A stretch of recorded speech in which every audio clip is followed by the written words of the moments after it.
Անդիմադիրների աչքը գլխավոր գանձապետի պորտֆելին է։ Հենց Ջանջուղազյանը ներս մտավ, հատկապես Հովհաննես Մարգարյանը աչք չհեռացրեց։ Պորտֆելը հաստատցել է, թե դատարկվել։ Պորտֆելով որ մտնում եք, գնալով դատարկում եք, պորտֆելը թեթև է որ մտնում եք, այսինքն կան տվյալներ չկա։ Գանձարանն է մի գրամ ոսկի չկա։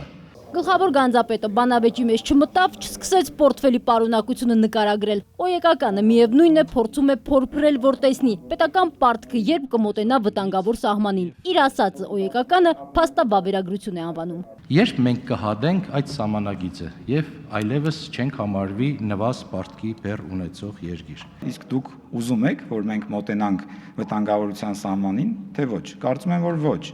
Եվ մենք էլ հավատացեք, որ ձեզանից պակաս չի, որ մտահոգված ենք այդ խնդրով։ Երբեմն չի մտածում, որ չեք ցավում։ Ես գիտեմ, որ դուք ամենացավացողներից մեկն եք։ Այն ինչ կատարվում է, իսեր ասում։ Մարգարյան Ջանջուղազյան փաստավավերագրական զրույցին Բագրատյանը փորձեց տեղից միջամտել, չստացվեց։ Պարոն Բագրատյան, մենք ձեզ կլսենք, հարգելի բարեկամներ, 100 տարվա ոչ դա, չգիտի ինչ ասում, ասեք պարոն Ջանջուղազյան։ 100 տարվա ոչ գանձապետի հետ Փաշինյանը գեղարվեստական լեզվով խոսեց։ Վերջին տարիների բյուջեներն աչքի անցկացնելուց հետո կարգին հաղորդումը հիշեց բնակարան նորոգող վարպետ Պետոին։ Հաշիվ է պահանջում, ասում է ինչ ես արել, ես մի ընթացքում, բան չես արել։ Պետոն ասում է Բախշեվ ջան, բա եղավ, ասում է լուսամուտը դրիմ։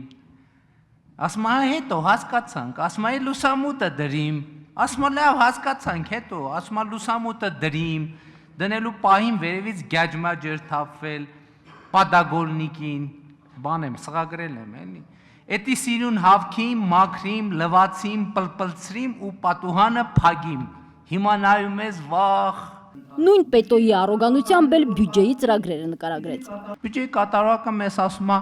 դե նախագիծը գծիմ, մրցույթ հայտարարիմ, ու ոչի բան,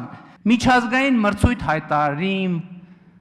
միջազգային խորհրդատուներ հրավիրին, բա լավ, կոնկրետ ինչ, կոնկրետ ոչ մի բան։ Ատոմ Ջանջուղազյանը չի կարող չգովել падգամավորի վարպետությունը, գեղարվեստական ձևավորումը, բայց վերապահում ունի։ Ենթադրվում է, որ ավելի երկար ցանկ կարող եք ունենալ, դուք համոզված են, որ նաև տեսնում եք բյուջեի մեջ բազմաթիվ ծրագրեր, որոնք իրականացվել են եւ որոնց արդյունքները արձանագրված են։ Արամ Մանուկյանը 3 թիվ է հրապարակում, 3-ն էլ մտահոգիչ։ Ներդրումներն ու աշխատավարձի վարձատրության չափը նվազել են, ապօրինի արտահանումը աճել։ Կենտրոնական բանկի նախագահը միանգամից նշեց, ապօրինի արտահանման տվյալը իրականության հետ կապ չունի, նույնիսկ կարող է աղբյուրը նշել։ Ես խնդրում եմ տենց բաների ուշադրություն մի դարձրեք,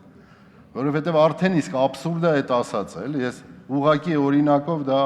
կարելի է ապացուցել, որ դա աբսուրդ է։ Կենտրոնական բանկի նախագահը մյուս թվերն էլ է կասկածելի համարում, որքան իրեն է հայտնի միջին աշխատավարձն անընդհատ բարձրանում է, աշխատողներն էլ չեն նվազում, բայց թվերի մասին կխոսի, երբ падգամավորը աղբյուրը կհստակեցնի։ Գոնե ինձ այնքան լուրջ մարդ եմ համարում, որ այստեղ օդից թիվ չեմ ասի եւ